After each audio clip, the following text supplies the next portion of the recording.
L'AIRD France était en réunion ordinaire ce dimanche 2 août 2015 au 8 place Marguerite Navarre à Paris dans le premier arrondissement pour faire le point de ses activités.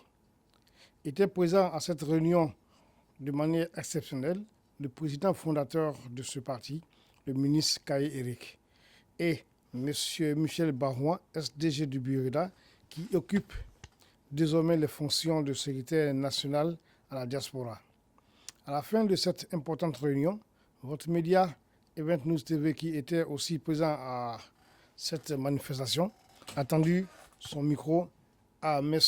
Raphaël Adjobi, délégué général AIRD France, Mme Amélie Do, déléguée générale adjointe, et au ministre Kaye Eric, président fondateur de ce parti. Nous les écoutons. Monsieur Raphaël Adjobi, bonjour. Bonjour. Alors, vous êtes le délégué général de l'AIRD France. Oui. Et vous sortez d'une réunion avec toute votre équipe. Oui. De quoi a-t-il été question aujourd'hui? Effectivement, nous avons, au cours de cette réunion, essayé d'aborder des points différents qui, comme vous savez, à l'approche de la question des prochaines élections, il était nécessaire de nous concerter pour arrêter une décision commune. Mais nous avons aussi parlé de la vie de l'AIRD France. Et voilà. Alors, l'AIRD France, comment se porte ce mouvement? L'AIRD France se porte bien. L'AIRD France se porte bien parce que nous avons, tout le long de l'année, essayé de grandir notre parti en intervenant régulièrement dans la presse, dans les médias, pour affirmer nos positions sur les différentes questions de la vie nationale. Vous avez la chance, le président national de l'AIRD, le ministre Éric Kaye, vit avec vous en France. Oui. Est-ce que vous avez de temps en temps des séances de travail avec lui? De quoi vous parlez? Comment vous vous organisez pour aller briguer, par exemple, aller sur le terrain en Côte d'Ivoire pour voir ce qui se passe là-bas? Oui. La présence du président en France, c'est une chance pour nous, hein, même si normalement nous aurions voulu qu'il soit en Côte d'Ivoire. Hein. Mais sa présence a permis de dynamiser l'équipe de la diaspora.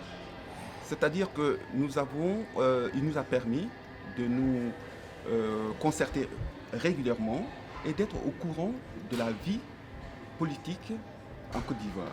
Hein. Il a une expérience politique. Cette expérience, il a mis au service de la diaspora, de l'équipe de l'AIRD France. Et nous, ce que nous apprécions énormément. Voilà. Et c'est vrai que les camarades qui sont en Côte d'Ivoire auraient aimé l'avoir avec eux, mais qu'ils se rassurent. Le fait qu'ils soient avec nous nous a permis d'être vraiment plus efficace aussi. Dernière préoccupation, monsieur le délégué général, dans 3 mois, la Côte d'Ivoire ira aux élections présidentielles. Okay. L'AIRD n'a aucune position sur ce sujet. On ne sait pas si votre président sera candidat ou alors si vous allez vous aligner derrière un candidat. Jusque-là, l'AIRD est vraiment muette sur le sujet. Alors vous, en tant que délégué général, qu'est-ce que vous pouvez nous dire aujourd'hui? Et regardez la caméra pour le dire à nos téléspectateurs. Oui, bon, effectivement, la position de l'AIRD France, depuis 1 an déjà, a été claire. Il est absolument nécessaire que les conditions d'élection juste, équitable et démocratique soient réunies pour que l'AIRD France, l'AIRD ait un candidat. Jusque-là, comme rien n'est fait, les conditions ne sont pas réunies, nous ne pouvons pas envoyer un candidat à ces élections. Ce qu'il faut comprendre, c'est que à 2 mois, un peu plus de 2 mois des élections, si ces conditions que nous avons déjà réclamées ne sont pas réunies, eh ben, je pense que tous les autres partis seront obligés de faire comme nous, c'est-à-dire ne pas y aller. Concernant l'AIRD France, nous allons voir avec le président pour arrêter une idée commune. C'est-à-dire, nous allons nous prononcer de manière officielle, très prochainement, parce que cela s'impose. Voilà. Merci, monsieur Raphaël Adjoubi. Merci beaucoup. Merci.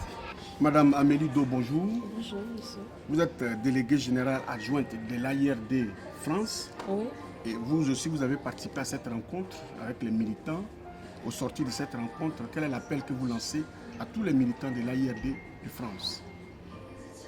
je leur lance l'appel, je leur demande de se remobiliser parce que pendant un moment, on a eu un flottement et aujourd'hui, on a une équipe qui repart de plus belle avec l'espoir que les conditions chez nous seront réunies pour que notre président rentre et qu'il, pourquoi pas, se présente aux élections. Voilà, c'est notre espoir et c'est notre appel. Que ceux qui sont à Abidjan se redynamisent parce que voilà, la politique c'est ça. Vous êtes, comme vous l'avez dit tout à l'heure, en train de vous battre pour que l'AIRD puisse être vraiment repositionnée en France ici. Quels sont les moyens que vous engagez pour ça? Les moyens, par exemple, disons que La stratégie. la stratégie. Quelle est la stratégie que vous avez pour appeler les uns et les autres à rejoindre l'AIRD? Par exemple, aller voir les personnes qu'on connaît, leur demander de nous rejoindre, leur parler des idées de l'AIRD, le rêve que fait l'AIRD par rapport à la situation politique en Côte d'Ivoire, et à savoir que c'est pas en baissant la tête que nous pouvons y arriver, c'est tous ensemble. Donc on essaie de rappeler les personnes en qui nous avons confiance, pour leur demander de venir nous rejoindre, parce que c'est un parti qui est porteur de nos idéaux et de nos convictions politiques. Voilà. Donc on appelle, on fait des porte-à-porte, on envoie des mails, on essaie de rappeler tout le monde, de rassembler les gens. Et à Merci. côté de ça, on a créé une association Oui, allez-y. qu'on appelle les Amis de l'AIRD, qui va nous permettre aussi d'aller au-devant de ceux qui ne nous connaissent pas. C'est-à-dire créer des événements auxquels on va associer les gens pour nous faire connaître. Voilà, Voilà, merci Madame Amélie Do. Merci beaucoup. je vous en prie. Vous êtes le président de l'AIRD national, on ne va même pas dire national, de l'AIRD. Oui, bien Et sûr. vous vivez désormais en exil en France. Mais l'actualité aujourd'hui en Côte d'Ivoire, je voudrais juste vous la rappeler pour que vous réagissiez dessus. C'est l'arrestation de M. Joseph Niawatiti, journaliste, qui a été arrêté par le régime. Alors, vous êtes président des partis politiques. On n'entend pas beaucoup les partis politiques sur le sujet en Côte d'Ivoire depuis l'arrestation de notre confrère. Monsieur le ministre, quelle est votre réaction? Je voudrais d'abord vous remercier de cette opportunité que vous me donnez. Effectivement, tout comme vous, j'ai beaucoup de regrets, beaucoup de désolation de savoir le silence des partis politiques face à l'arrestation d'un journaliste. Nous avons coutume de dire à l'AIRD que même si nous sommes des adversaires en politique, nous devons être des partenaires de la démocratie. Or, il n'y a pas de démocratie dans un pays sans pluralisme et sans liberté de presse. L'AIRD a réagi à cette arrestation en disant qu'il était urgent de pouvoir libérer le journaliste. Mais en plus, l'AIRD a toujours vendu à la Côte d'Ivoire la promotion des valeurs républicaines. La République, nous ne cessons de le rappeler, c'est l'espace dans lequel le pouvoir politique est encadré par les lois. Dans une république, la loi est le roi, alors que dans un système autocrate, le roi est la loi. À partir du moment où une loi ivoirienne dépénalise les délits de presse, nous pensons que si notre compatriote, dans l'exercice de son métier, a commis des erreurs, qu'il doit répondre de ces erreurs devant la justice, il appartient de le faire conformément aux dispositions légales. C'est ce que nous regrettons en fait ici et nous estimons que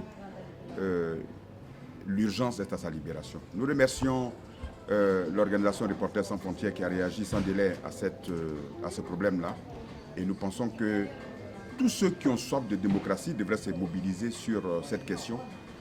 Je dois vous rappeler avec beaucoup d'à-propos que lorsque des journalistes du Nouveau Courrier avaient été interpellés en son temps par le procureur de la République suite à des informations qui avaient circulé dans la filière Café Cacao, c'est la même similitude de dossier.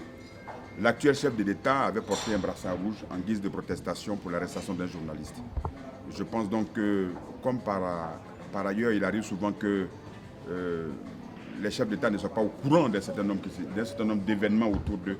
Je pense qu'il n'est certainement pas au courant et qu'une fois qu'il en sera informé, grâce à cet élément audio que nous produisons, il va donc ordonner la libération de votre confrère. Merci, monsieur le ministre. Et on va revenir à la situation politique en Côte d'Ivoire, où les partis politiques sont désormais presque tous divisés. Le FPI a deux tendances, idem pour le MFA. Malheureusement, on a comme le sentiment que chez vous aussi, la même situation est en train de se reproduire. Qu'en est-il réellement au sein de l'AIRD? Bon, au sein de l'AIRD, cela est regrettable. En fait, nous avons géré ce dossier des risques de division du parti avec beaucoup de patience, avec beaucoup d'à-propos, avec beaucoup de fraternité, avec beaucoup de respect du droit d'aînesse. Même s'il est vrai que nous n'y avons pas échappé, nous pensons que la tentative de déstabilisation du parti a été freinée dans son élan par la mobilisation des militants qui ont organisé le 18 juillet dernier une conférence nationale au cours de laquelle des sanctions ont été prises. Nous sommes très légalistes, nous sommes très respectueux des tests de l'AIRD et ce sont ces tests-là qui ont prévalu et qui nous permettent aujourd'hui d'espérer que nous voguerons sur des eaux tranquilles. Mais vous savez que le malheur, c'est que les faussaires sont par moments, disons, très entêtés et nous espérons que nos amis s'assagiront. Si tant est que l'objectif, c'est de défendre des idéaux. L'AIRD a un manifeste qui fait donc la promotion des valeurs de partage, la production de la richesse pour qu'elle soit partagée à l'ensemble, qui fait donc la promotion des valeurs de solidarité. Et nous aspirons à créer une république laïque et sociale. Vous savez ce que cela peut avoir comme contenu. À partir de ce moment-là, nous estimons que l'objectif prioritaire aujourd'hui que nous devons viser, c'est la réalisation de ce vœu au service de l'ensemble des Ivoiriens et non pas des problèmes de positionnement. Nous avons foi que la sagesse habitera chacun et qu'elle triomphera et que l'AIRD, donc, qui a un projet de société viable pour les Ivoiriens, le fera connaître et que l'objectif c'était de le faire connaître aussi.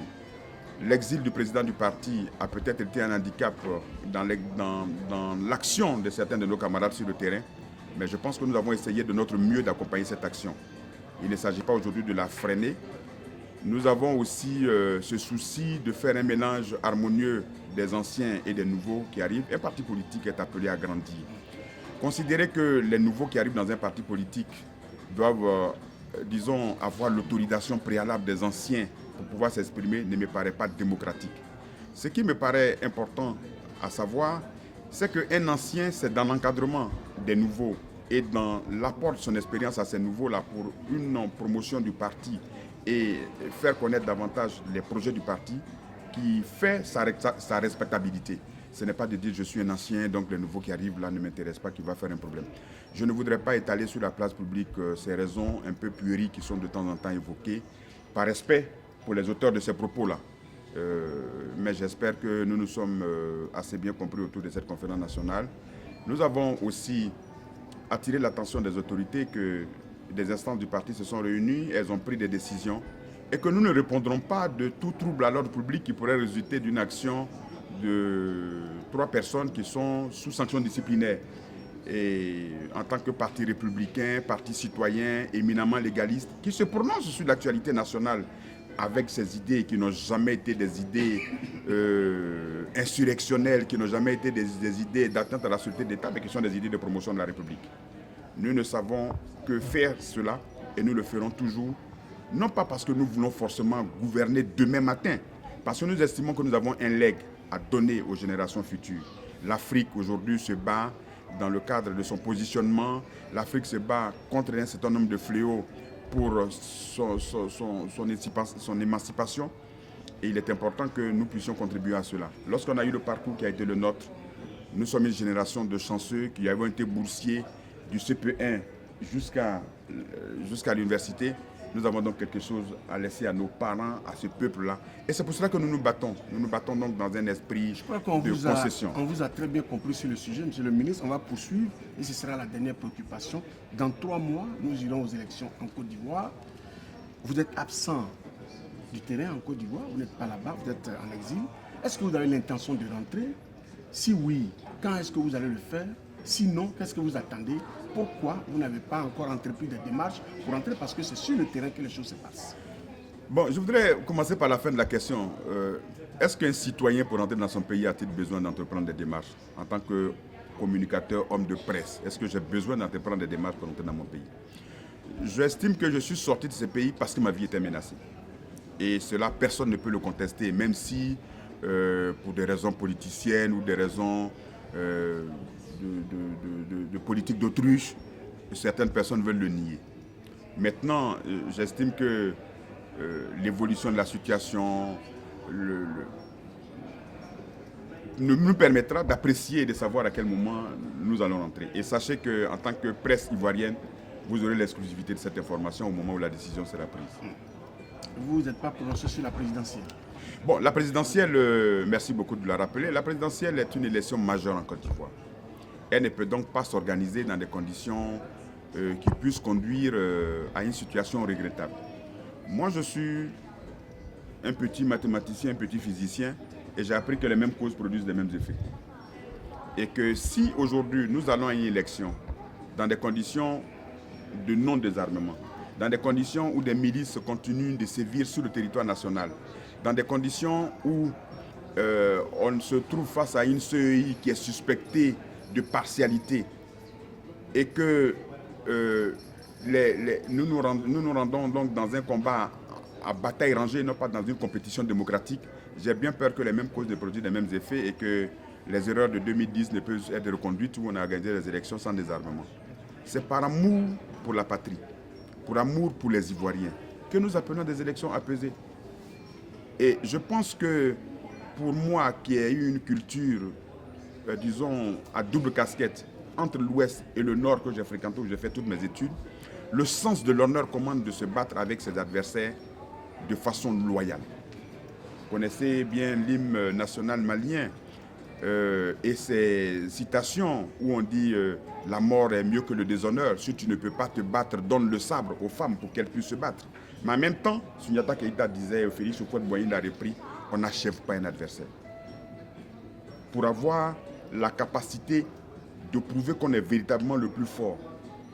Et je pense que tout compétiteur politique devrait pouvoir garantir à ses adversaires un combat à la loyale qui puisse lui permettre, lui, d'être un vainqueur respecté afin d'être auréolé de la légitimité qui convient pour l'exercice de son action et cette action-là pour qu'elle puisse porter et qu'il puisse fédérer auprès de lui l'ensemble du pays pour produire des richesses à redistribuer à chacun selon ses besoins. Justement, l'opposition ivoirienne s'est rassemblée au sein d'une coalition qu'on appelle la CNC. On ne vous a pas entendu vous prononcer dessus. Est-ce que vous êtes membre de la CNC ou alors membre de l'AFD? Vous savez, quand on parle d'un parti politique qui est légaliste, nous faisons les choses dans l'état de l'art et dans les règles. À un moment donné, l'AIRD s'est retrouvé un parti relativement isolé. Nous avons contribué à la création de l'AFD. Je dois avouer que l'AFD n'a pas répondu aux attentes des Ivoiriens. Si nous devons un parti, ce n'est pas le président d'un parti politique qui seul se prononce là-dessus. Nous avons créé à Abidjan une commission d'évaluation des alliances qui va donc produire un rapport au vu duquel l'ensemble de la direction du parti va se prononcer là-dessus. Pour tout le respect que j'ai pour les alliances, je pense que ce ne sont pas les alliances qui font la force d'un parti politique. Nous voulons aujourd'hui nous apparaître comme une alternative crédible, avec un projet de société qui puisse être expliqué aux Ivoiriens. Et ce projet de société, très souvent, les gens ne le regardent pas suffisamment parce que nous avons des réflexes tribalistes, nous avons des réflexes de vengeance, nous avons des réflexes d'ego surdimensionné. La génération nouvelle et les jeunes d'aujourd'hui qui sont présents partout sur les réseaux sociaux et qui sont dans l'activité politique avec des ambitions saines souhaitent tourner la page de ces clichés dégradants, humiliants pour l'Afrique afin de se prononcer désormais sur la base d'un projet de société. Et nous pensons aussi que le rapport de force se détermine par la capacité d'un parti politique à mobiliser. Si vous n'avez pas de gros moyens pour faire des meetings qui sont des meetings coûteux, vous pouvez faire du porte-à-porte. Et le jour que les gens vont se réveiller, pour voir la force de mobilisation de l'AIRD, comme vous avez pu le voir tout à l'heure, les images de l'AIRD France ici, et savoir que déjà, il y a 30 cadres de valeurs qui composent un bureau de l'AIRD France ici, sans tapage ni bruit. Le jour qu'on va s'inspirer de l'expérience de Laurent Gbagbo, qui a parcouru tous les hameaux pour expliquer à la population ivoirienne son projet de société, il ne suffit pas d'affirmer que je suis pro-Gbagbo. Il faut pouvoir agir dans les sillons de ce qu'il a tracé. Il ne suffit pas d'affirmer que je suis un noufoutiste. Il faut pouvoir vendre la paix et, disons, l'absence de vengeance. Je termine par une image. Qui eût pensé que Félix Houphouët-Boigny aurait ramené dans son avion, lorsqu'il revenait de France dans le Concorde, quelqu'un qui était supposé l'avoir défié? C'est ça le chef d'État. C'est ça le président. C'est ça l'homme d'État. Et j'ai toujours coutume de dire que dans la vie publique... Quand vous dites ceci, vous vous adressez évidemment au chef d'État ivoirien. Je m'adresse à tous les chefs d'État africains pour leur demander de faire en sorte qu'ils aient une dimension qui soit au-dessus des clivages. Parce que la capacité d'un chef à rentrer dans l'histoire, c'est sa capacité à rassembler. Si Félix Houphouët-Boigny aujourd'hui est devenu grand, c'est parce que lorsque la situation se présentait à lui, il s'élevait au-dessus des débats. Félix Houphouët-Boigny a fait un jour en 83, ou je ne sais pas en 88, 80, je crois que c'était en 88, une conférence nationale, un conseil national du PDCI, où il a parlé pour parler de sa richesse, de sa fortune et de ce que l'opposition ne représentait pas grand-chose. 3 jours plus tard, il est revenu pour dire « j'ai parlé, j'ai même trop parlé ». Dès lors qu'il a dit « j'ai parlé, j'ai même trop parlé », il s'est réconcilié à les Ivoiriens par rapport à son égo démesuré. Félix Houphouët-Boigny était celui qui était à la fois un homme politique, parce qu'il était capable de rassembler alors, les aspirations. On y est justement. Qu'est-ce qu'on peut penser alors des oufouettistes actuels, dont le chef d'État actuel aussi? Bon, je pense que vous devrez en tant que journaliste regarder le projet de société des oufouettistes à l'aune de ce que Houphouët a été. Est-ce que vous estimez que Houphouët-Boigny était partisan de la justice des vainqueurs? Est-ce que vous estimez que Houphouët-Boigny, face à ses adversaires, voulait forcément les achever pour qu'ils n'existaient plus? Est-ce que vous estimez que Félix Houphouët-Boigny, dans sa gestion, par exemple, du problème du guêpier, est allé pour être jusqu'au boutiste malgré la situation du nombre de morts dans le guêpier?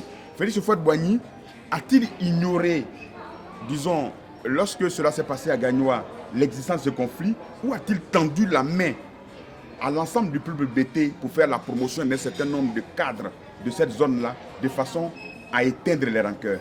Félix Houphouët-Boigny, qui est allé voir Gon Coulibaly dans sa case à Korogo pour parler avec lui et être le député, alors qu'il était baoulé de la région du Nord, a-t-il fait la promotion d'un clan sur un autre et du tribalisme? Quand vous aurez fait donc ce tableau et faire l'élément de comparaison, vous allez vous-même peut-être conclure pour dire s'ils pratiquent de l'oufoutisme ou s'ils font simplement de l'affichage en oufoutisme. Vous êtes fils de Douekoué et on a ouï dire que l'État tentait de sortir les corps des fosses communes à Douekoué. À quelle fin, on n'a jamais su. Est-ce que vous avez eu des informations sur tout ce qui s'est passé à Douekoué? Ben, vous-même, vous comprenez que si l'État décide de faire une action dont on ne connaît pas les objectifs, les populations, honnêtement, ne comprennent pas. Mais pour ma part, là-dessus, l'AIRD s'est prononcée pour demander que dans le cadre du respect de la mémoire de ces victimes-là, qui n'ont pas eu droit à une sépulture digne, on peut peut-être penser que c'est pour leur donner une sépulture digne. Si on veut leur donner une sépulture digne, comme le disait une de nos sœurs de Douekoué, à partir du moment où on veut leur donner une sépulture digne, il faut associer les parents à cet exercice pour qu'ils soient tous, disons, au courant et que cela soit organisé. Mais lorsque vous prenez des chefs de village à l'étiquette politique, des militants avérés, et que vous en faites vos interlocuteurs pour pouvoir demander à une population d'exhumer des corps sans afficher l'agenda derrière lequel vous êtes par rapport à cette problématique, vous ne pouvez pas avoir l'adhésion de la population. Et je pense que la démocratie, c'est aussi l'exercice de la transparence. La gestion des hommes, c'est aussi l'exercice de la transparence. Et nous espérons ardemment que les émissaires du chef de l'État s'étant trompés, une fois qu'il sera au courant, il reviendra lui encore par rapport à ses promesses, il reviendra à une gestion plus humaine des rapports qui ne fassent pas que des personnes puissent souffrir. Vous avez dit que je suis de Douekoué. Je n'ai jamais de cesse de répéter que la réconciliation partira certainement de Douekoué. Et aucun fils de Douekoué ne doit pouvoir négliger sa partition pour que cette réconciliation soit effective. Dans le respect mutuel, dans la considération des douleurs endurées et vécues. Moi, si vous me portez un boubou aujourd'hui, écrivez partout sur ce boubou en blanc, vous mettez de l'écriture dessus, qui soit aussi blanche, même si elle sera difficilement visible, mettez le pardon. Je demanderai à l'ensemble de mes parents d'accorder à tous ceux qui ont été leurs bourreaux par ignorance, par manipulation, de leur accorder le pardon. Mais je demanderai en face à ces bourreaux-là de faire en sorte que la douleur des victimes soit respectée et que pour l'intérêt de la Côte d'Ivoire, pour une vie sur une parcelle de terre qui soit une vie apaisée, où chacun se respecte, nous puissions respecter cette douleur. Nous sommes aujourd'hui une vingtaine de millions.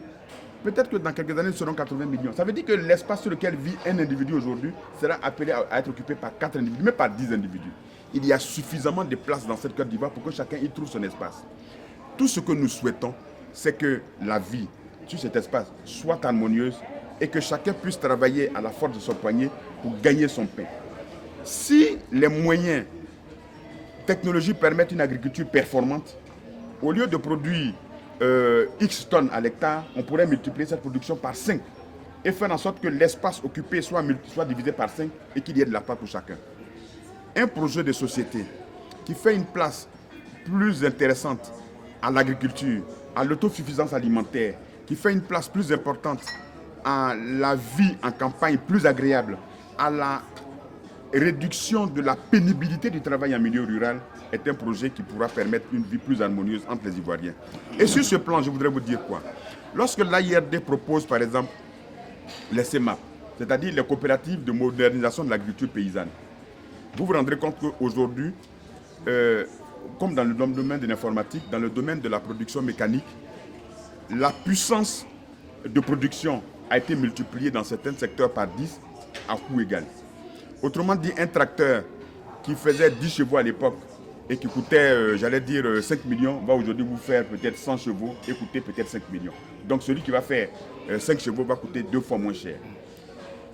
Dans chaque école de Côte d'Ivoire, dans chaque village de Côte d'Ivoire, vous trouverez une école avec 6 instituteurs et même un directeur d'école.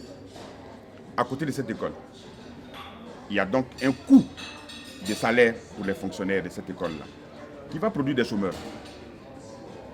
Il suffirait simplement de mettre dans chaque village un tracteur, 2 tracteurs, avec des techniciens, et de dire aux paysans, ce tracteur sera utilisé par ces paysans de façon à permettre de réduire la pénibilité du travail.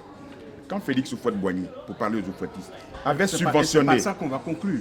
Quand Félix Houphouët-Boigny avait subventionné le cacao, il avait fait une œuvre humanitaire, c'est vrai.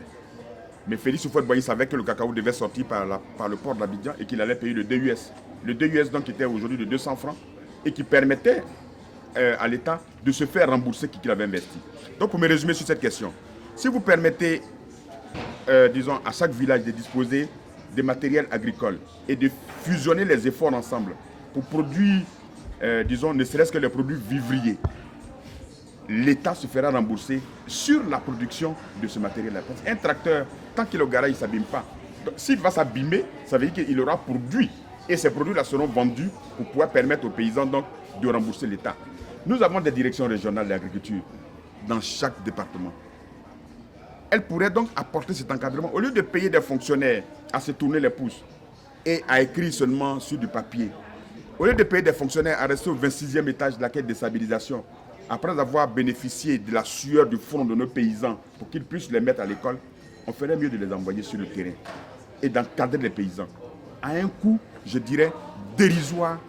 Cela va limiter les problèmes de conflits sur les terres. On va construire des petits barrages pour que celui qui maîtrise l'eau maîtrise l'agriculture. Oui, monsieur le ministre, vous avez été aux affaires. Oui, j'étais aux affaires, j'étais ministre du Commerce. Oui, alors vous avez été aux affaires, on ne vous a pas entendu dire ça. Mais les propositions ont été faites. Non, le discours a été tenu. L'école gratuite a été tenue. La modernisation de l'agriculture a été tenue. Lorsque moi, j'ai eu des discussions très avancées avec les Chinois, l'ambassadrice de la Chine à Abidjan me connaît très bien. J'ai eu beaucoup d'invitations en Chine. Mais quand le 19 septembre 2002 a éclaté, tous ces projets sont morts. On dira qu'on trouve un alibi sur le 19 septembre 2002. Pourquoi n'a-t-on pas laissé ce projet-là se constituer jusqu'en 2005 pour qu'on apprécie le programme de Laurent Gbagbo et qu'on puisse le juger par les urnes? Ce n'est pas une vue de l'esprit ce que nous avons proposé. C'était une révolution au service de l'Afrique. Et je vous le dis sans aucune forme de démagogie. Moi, je rappelle à ceux qui veulent m'écouter, et je l'ai dit devant le général Robert Guéhi à Diokwe, que moi, je suis né sur une feuille de bananier. Quand vous êtes né sur une feuille de bananier, que le Seigneur vous a projeté à ce niveau de responsabilité, vous avez toujours le regard tourné vers la feuille de bananier et ce que vous pouvez faire pour vos parents paysans. Je n'ai pas demandé à être ministre. Dieu m'a tenu par la main et m'a porté au gouvernement. Je me suis retrouvé dans une situation de quelqu'un donc qui se retrouve dans un match de football, à égalité, un but partout avec ses adversaires, et on lui donne un pénalty à la 88e minute. Vous pensez qu'il va finir le ballon? Il frappe de façon que si le gardien prend, lui-même il tombe dans les poteaux. S'il ne peut pas prendre le ballon, déchire les filets. Donc notre appréciation de la vie politique, c'était que nous qui avions été toujours des enfants des paysans, si Dieu nous avait mis au pouvoir, c'était pour aider les paysans. C'était pour c'était pour devenir des modèles de développement, dans la mesure où on n'était pas habitué à l'argent à ce point. On s'est compris, monsieur le ministre, et nos téléspectateurs vous ont compris. Je vous remercie. Merci d'être venu sur notre plateau. Téléspectateurs d'Event News TV, nous recevions le ministre Éric Caillé. En marge d'une réunion de l'AIRD France. Oui, bien sûr, qui est le président de l'AIRD. Il a presque présidé une réunion de l'AIRD France. On vous fait un gros coucou et à bientôt.